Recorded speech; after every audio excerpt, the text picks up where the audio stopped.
नमस्कार साथियों, जय हिंद। सभी का स्वागत है खान ग्लोबल स्टडीज में। स्टूडेंट्स, सुपर सीरीज इंग्लिश में आज हम सीखने जा रहे हैं इंट्रोडक्टरी इट या एम्प्टी इट का कॉन्सेप्ट। बहुत इंपॉर्टेंट है, एग्जाम में बहुत आता है, ध्यान रखिएगा और नोट जरूर बनाइएगा। सबसे पहले जानते हैं कि सर यहाँ पे हमारे पास जो सेंटेंस है किस प्रकार का होता है। देखिए, एक सेंटेंस एग्जांपल यहाँ पे आपके लिए है कि it is I who am going to my home. ये तो मैं हूँ जो अपने घर जा रहा है। अगर इस सेंटेंस में आप देखें, कुछ इंपॉर्टेंट ब्रेकर्स यहाँ पे रखे हुए हैं। इट इज जो होता है एक क्लेफ्ट सेंटेंस होता है, ये वो हिस्सा जो एम्फेसिस डालता है किसी व्यक्ति पे।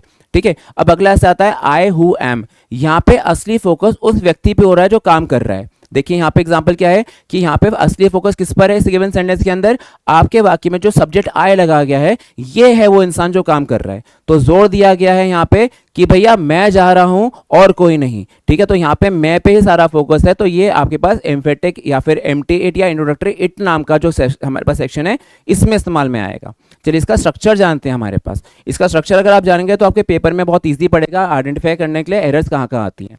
देखिए, सबसे पहली बात, क्लेफ्ट सेंटेंस के अंदर यहाँ पे लिखा गया है कि हु एम क्यों आया। एक अगला सवाल आता है बच्चे का, सर ये हु एम ही क्यों आया? क्योंकि हु से संबंध आय का निकलता है। ये ध्यान रखिएगा, रिलेटिव प्रोनाउन के पीछे जब भी हमारे पास एक प्रोनाउन लगता है तो नॉमिनेटिव होता है या पॉजेसिव होता है। या तो हमारे पास नाउन आ जाए, लेकिन अगर वो प्रोनाउन की कैटेगरी में से है तो या तो वो नॉमिनेटिव होगा या फिर पॉजेसिव होगा। ये आपको ध्यान रखना है, नोट जरूर बनाइएगा इस चीज का भी।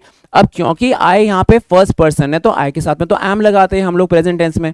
पास्ट होता तो वॉज लगाते। तो इस चीज का आपको खास ध्यान रखना है। स्ट्रक्चर कुछ इस तरह से दिया गया है कि सबसे पहले आपने इट से शुरू करा, इट के आधार पर उसका वर्ब चूज करिए।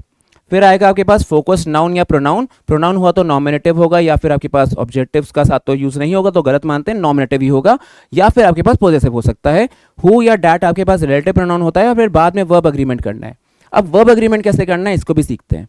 हमारे पास वर्ब अग्रीमेंट के लिए कुछ टिप्स दिए मैंने आपके लिए, जिसको नोटिस करते हैं। पहले इधर जान लेते हैं स्ट्रक्चर के बारे में और डिटेल। यहाँ पर इट जो है वो इंट्रोडक्टरी इट है, इस लिंकिंग वर्ब है, आई है फोकस सब्जेक्ट, हु आपके पास बचता है अपना रिलेटिव प्रोनाउन और आई एम गोइंग बनता है आपके पास वर्ब का हिस्सा। ठीक है, अब यहाँ पे हमारे पास बनता है कैसे चूज करना है वर्ब अग्रीमेंट। रिलेटिव प्रोनाउन के पीछे लगा हुआ प्रोनाउन या नाउन आपको डिसाइड करके देगा वर्ब के बारे में। ठीक है, अब आपके लिए एक सेंटेंस है, कमेंट बॉक्स में आंसर दीजिएगा।